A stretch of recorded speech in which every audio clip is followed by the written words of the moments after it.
Champions League and Europa League game on the Air Sport Pack. This is News Talk. Hello, you're very welcome along, Off the Ball listeners. It is just one of those beautiful weekends of sport to look back on, and we are going to do that this evening. Stephen Ferris and Eddie O'Sullivan on Johnny and Paris and all of that wonderful stuff. We have Tommy Welch, who is always a breath of fresh air, a ray of sunshine in our lives, talking about the hurling. We have Pat Nevin on the football show after 9 talking Liverpool Spurs, amongst other things, and Super Bowl. If you didn't manage to stay up, Kevin Cullen has you covered from the Boston Globe. That's all on the way. It's a very nice weekend to be talking about. Lots of big things going on. Kevin Kilbane is here. Hello. Hi, Joe. At Anfield yesterday. I was indeed, yes. Richie McCormack is here. I was here yesterday, Joe. A stellar paper review yesterday. You didn't listen to it. Right up there with the very best. I listened to it. Kev did listen to it because he referenced it back to me later on the show. Okay. You, I know for a fact, didn't go near it. That's fine. I did listen to it. You had a busy weekend, Joe. I did listen to it, Richie. One or two things on to Joseph. The text number is 53106. We are on Twitter at You're such a baby. Honestly, you're such a baby. Now, about that Johnny and Paris business.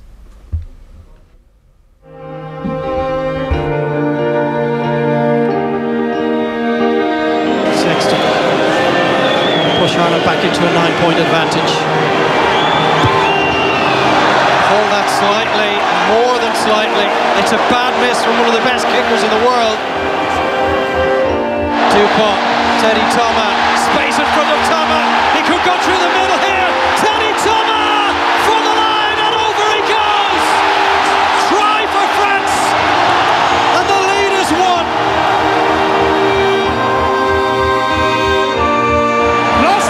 Last ounces of reserve are being eked out now. They're leaving nothing behind them, this Ireland team, in a bid to force the opening, but neither are the French. On est à la 83e face à l'Irlande. Anderson. The point at which a drop goal becomes possible. Attention le drop, il arrive. Sexton from outside the 10-metre line. Sexton waits, here it comes. It's spinning, it's spinning. It looks good. Le drop de Jonathan Sexton. Right below his arm, goes out. Jonathan Sexton has made it. Il est là. Jonathan Sexton à la dernière seconde crucifie l'équipe de France. Ireland have stolen the game. He has snatched victory from the jaws of defeat for Ireland.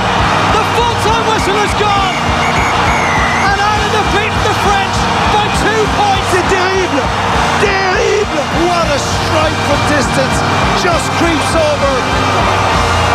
Incredible.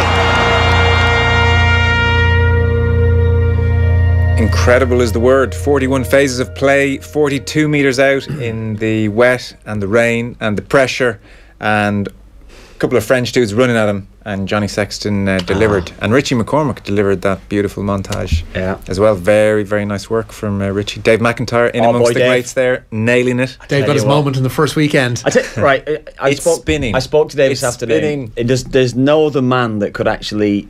Dave's got a bit of luck about him. He's got this look. He's a lucky charm, Dave. I don't know what it is, but he has this way about him that he has these big moments. He's had big moments, and I mean, he's obviously class. We know that, but it can only happen to Dave McIntyre and Joe Molloy that the very first weekend that are actually in the big time that this moment happens. It can only happen to you two. As much as I'm keen to talk about that, I think Johnny Sexton might just take precedence. No, I know, of course, but it was.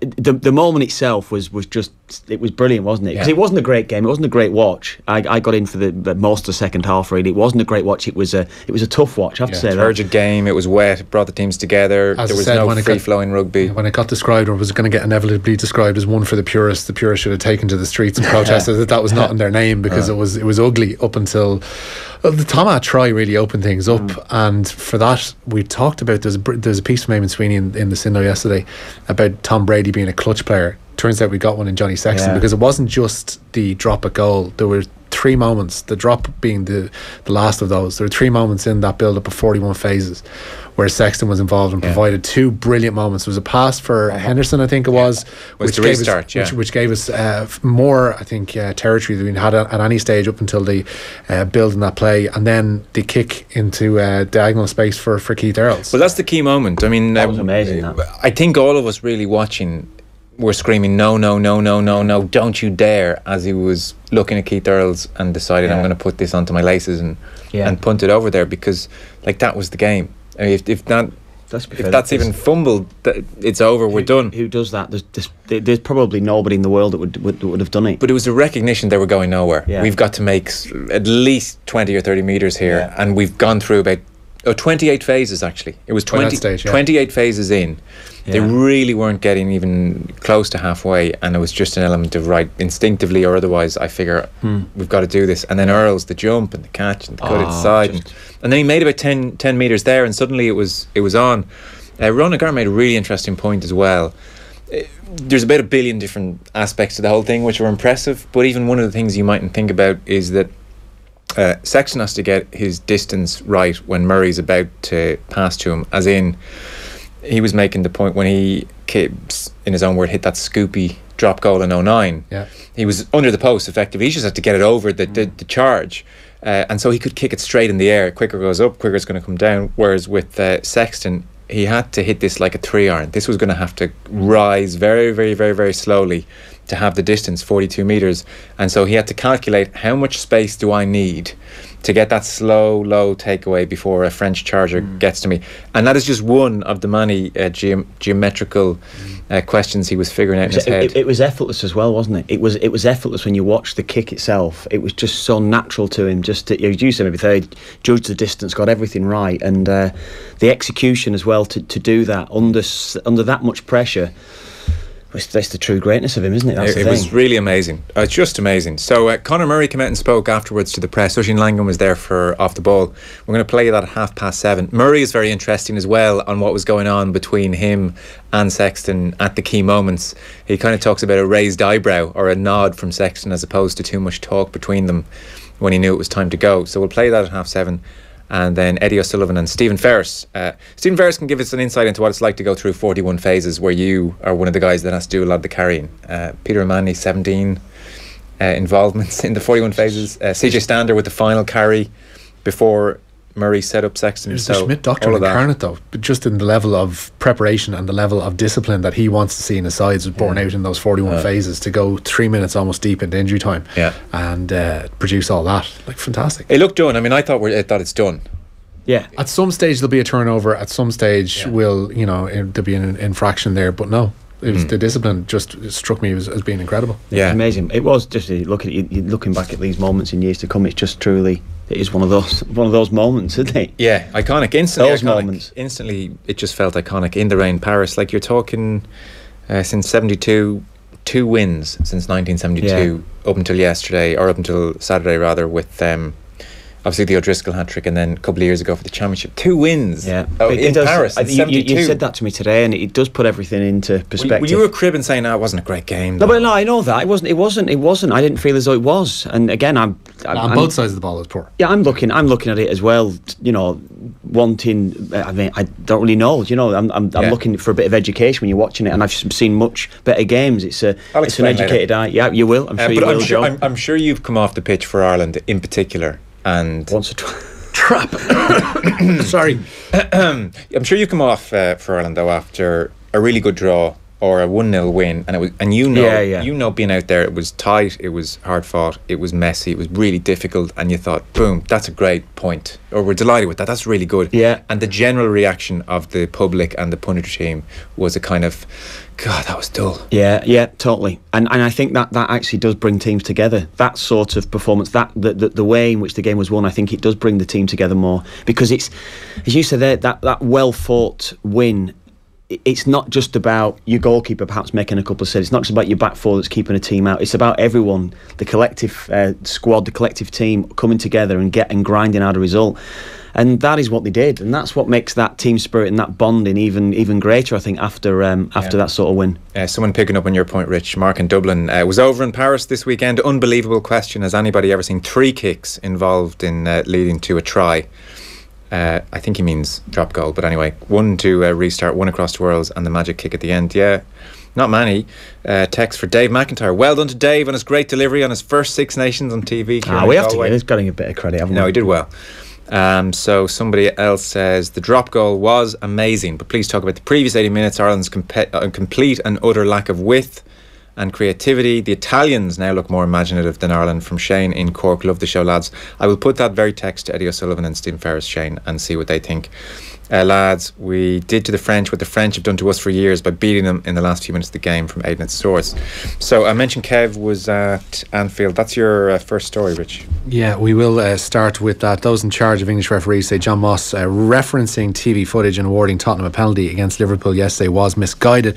Moss was heard to ask fourth official Martin Atkinson if he had, quote, got anything from TV after Loris Karius had felled Harry Kane. Atkinson didn't respond at the time, and PGMOL say that TV replays nor the fourth official played any part in influencing Moss. Kane was in an offside position when the ball was played through to him, but a touch from Dejan Lovren played the striker onside, something which confused Lovren's boss, Jurgen Klopp. Is that the rule? Really? You agree, or you are surprised? If Dejan Lovren plays the pass, so then it's no offside, of course. Then but he doesn't play the pass. He touches the ball in a very, and that's then the rule. That's a new situation. Look, at the end, the ref is always right. Is that a nice life? What a nice life. So here's my take on that one. What this is the Harry Kane offside and the rule. As I always understood it, even in my limited horrible world in Leinster Senior League territory, if you deliberately kicked the ball as a defender or touched the ball, headed it backwards accidentally, there was no offside, right? So that was the rule, and that's why the decision was given. But watching last night, there comes a point where arguably, if Harry Kane is not behind Lovren, he wouldn't have tried to play the ball, and so therefore, from an offside position, Harry Kane is interfering with play. Yes. And so he should have been offside, because Lovren can't just let that ball roll to Karius. He has to kick it because Kane is behind him. Yeah. So in that instance, as a consequence of Kane being offside, he is interfering with play. So that's why I think actually the referees got that wrong. I'm probably with you. I've watched it back, and I think you're in the moment of it yesterday, and you're kind of not picking up on that as much. But that is the one thing I think.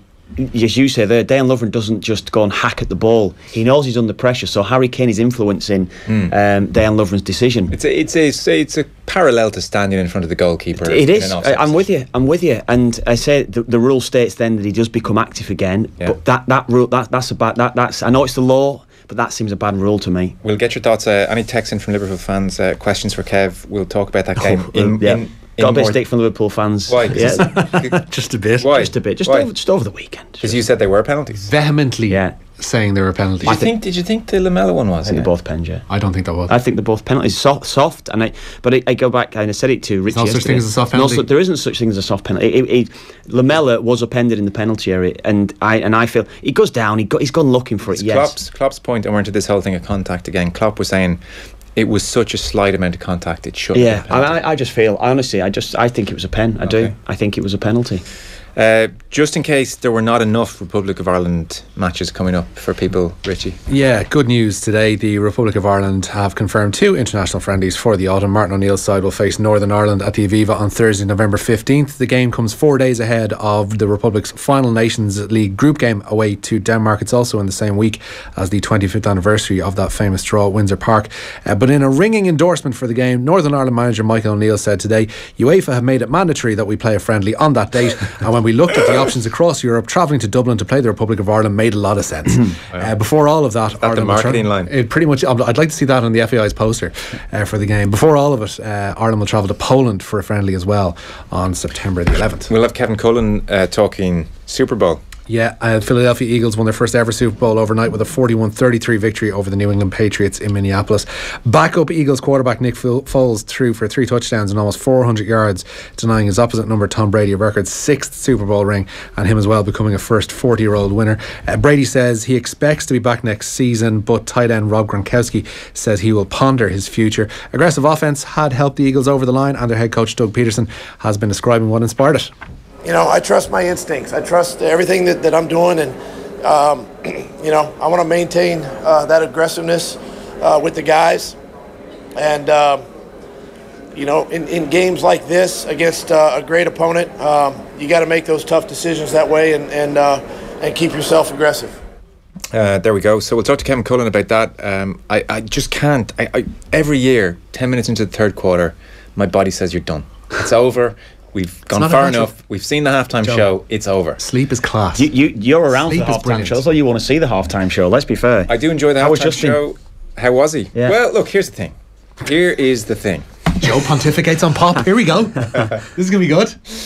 Actually, no, I'm not going to say No. Go on. No, I don't know what to say. You need to in your mind then. What did you see it? No, I didn't watch it. I mean, I always think it's pretty good. As a spectacle. As a spectacle, it's fantastic. I didn't like Chris Martin a couple of years ago. No one does. I thought Justin Timberlake, I thought it was a great spectacle. Like, he's a phenomenal dancer. Okay, no one agrees with me. I think Justin Timberlake is a phenomenal dancer. That's fine. And I thought the whole thing was good. Do you know what though? And this is not a point that I really want to develop too much further. Definitely gone all showbiz. Definitely gone all showbiz. It'll be on Expose next. I thought where this thing peaked as a spectacle was when Katy Perry did that ride across the giant elephant across the whole stadium. Do you remember that? With the left shark and all that kind of stuff. All that stuff. Yeah. But it was unbelievable. I still don't know how they did it. So I have felt since then, in terms of spectacle and set piece, it has been lacking. Anything to get rugby parlance in there, really, isn't it? The execution. Set piece. No. But in terms of stage, how many phases were there factor. to Timberlake's halftime show last night? I thought it was good, but as seems to be the case now because of social media, he was hammered. From what I can see, he was destroyed. People didn't like the Prince tribute. I thought it was fine. It was neither that or they were going to have a hologram, which is just Prince. Yeah, and he had to be talked out of it. No, I thought it was good. I mean, I'm open. Look, people can text in and say it was terrible. I don't think they're going to be engaging in this one, Joe. No. I guarantee you we will have a ton of opinions on the Timberlake performance. What was the best ever halftime performance? What is the standard? Who nailed it? Springsteen's one was good. Yeah. When was that, Rich? 6, 7, 8 years ago. Yeah, I'd say. about 2011. Bit of the boss. I don't mind the boss. He's good. It's good. Like, it's really hard to get unanimous. Gaga skydiving off the top of the stadium. That was all right. I didn't. That didn't do it for me at all. Right, moving on. To hell with all this. So more comfortable territory for you, Joe. Okay. Josh van der Flyer's season is over. The IRFU have confirmed that the Leinster flanker suffered a serious knee ligament injury in Saturday's Six Nations win over France. Munster prop Dave Kilcoyne, though, has returned to the Ireland squad, having missed the trip to Paris and indeed all its build-up. Andrew Conway, for his part, he's gone back to Munster to rehab his injury. Jack O'Donoghue and Barry Daly will train with the Ireland squad in the early part of this week. It was CJ Stander that faced the media today, and the Munster man has been reflecting on the French challenge and where Ireland need to improve ahead of Saturday's visit of Italy. Yeah, I think they did well at the breakdown. I think they slowed down the ball as much as they can. I think just it comes down to what we need to do better, just make sure we look after the ball as a ball carrier and the guys protecting the ball as cleaners, make sure you get over the ball. I think we spoke about it half time, got a bit better, and in fairness to them, that we knew they were going to bring that, so they did a good job. Desmondo in Santry is wondering, any update on Antoine Dupont's head injury? Yes, he has done his knee ligaments. The poor love. That is what's happened there. Well, in fairness, that is dreadful injury, but his head, the HIA thing, very strange. Obviously you don't have to get a bang to the head for HIA to be called, but it was so clearly in Dupont's case and Jalibert's case the knee, and now it's emerged the independent doctor was French, and so that can, I mean, look, maybe it's possible to be independent about your own country, I'm sure, but it doesn't seem right. It just seemed odd, and even Sexton at one point was over saying, come on, it's his knee. Everybody could see it. Like everybody could see it. Or certainly if even well, actually I was going to say maybe Owens didn't, but Owens even was saying to the HIA independent doctor, are you sure? Because he's holding his knee. But the HIA independent doctor has replays, and I don't know, it just seemed very, very, very fishy.